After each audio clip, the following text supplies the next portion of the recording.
Nobody ever told you the actual number. And that silence has been costing you everything. Think about how many years you have spent chasing financial freedom without ever knowing what it concretely costs to get there. Working harder, earning more, trying to save better, all without a clear target. Like running a race with no finish line in sight, pouring energy into a direction without knowing how far the destination actually is. That is not ambition. That is exhaustion with a motivational soundtrack. And the financial industry has a vested interest in keeping that number vague, because vague goals produce anxious people. Anxious people buy products, take out loans, pay for advice, and stay dependent on systems that profit from their confusion.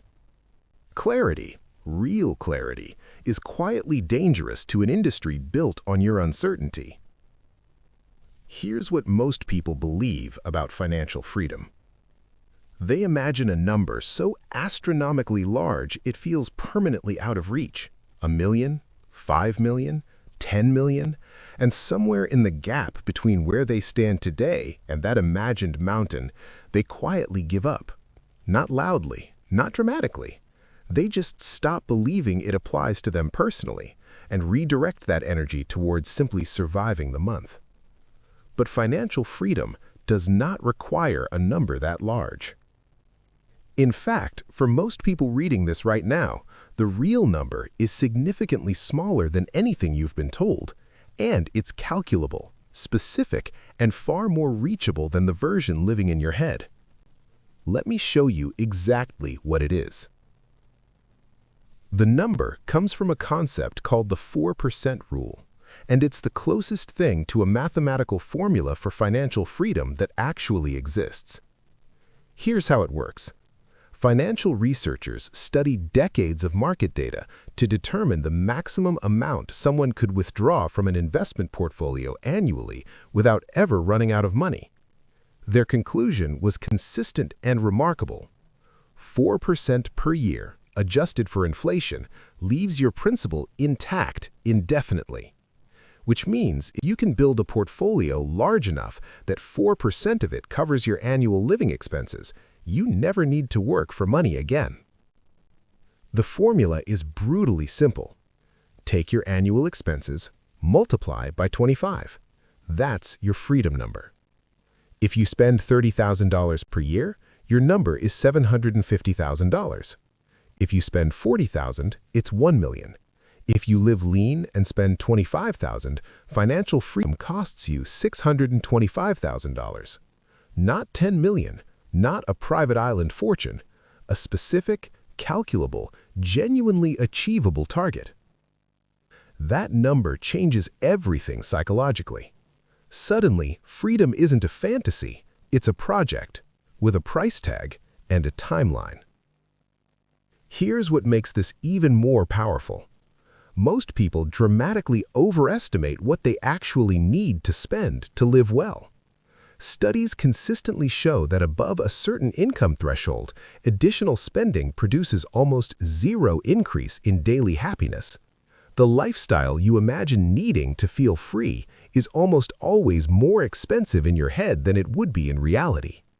You are not as far from this number as you believe. But here's where people take this powerful formula and accidentally turn it into another source of paralysis. The first mistake is calculating the number once, feeling overwhelmed by the distance between it and their current reality, and using that distance as evidence that the whole thing is unrealistic for someone in their situation.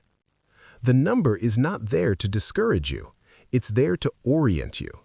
A target 100 miles away is still infinitely more useful than no target at all. The second mistake is treating the number as all or nothing. Either you reach complete financial freedom or you have failed. But freedom isn't a single destination, it's a spectrum. Every $100,000 you build buys you something real and immediate. More options, more negotiation power, more capacity to walk away from situations that drain you. Partial freedom is not a consolation prize. For most people, it's genuinely life-changing long before the final number is reached. Real freedom requires committing to a number and trusting it.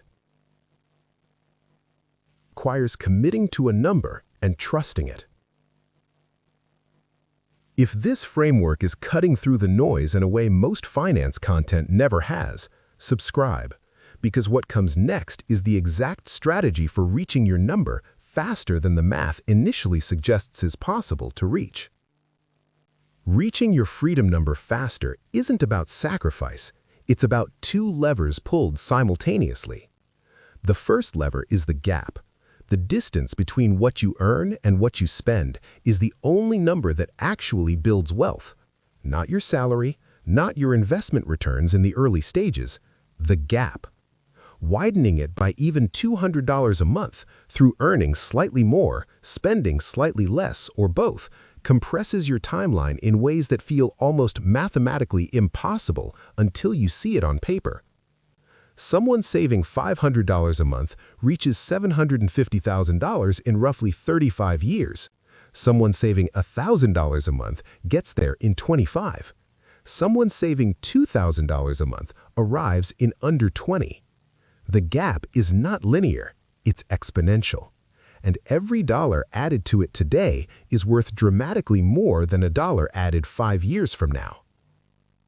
The second lever is time in the market. Compounding rewards patience in a way nothing else in finance does. Your money grows, then your growth grows, then the growth on your growth grows. Einstein allegedly called compound interest the eighth wonder of the world, and whether he said it or not, the math absolutely justifies the reverence. Start today with whatever gap exists. Open the investment account this week. Set the automatic transfer this month. Revisit the number quarterly. Adjust the levers consistently. Financial freedom is not reserved for the extraordinarily talented or the extraordinarily lucky. It's reserved for the extraordinarily consistent. You now have the formula, the framework, and the strategy.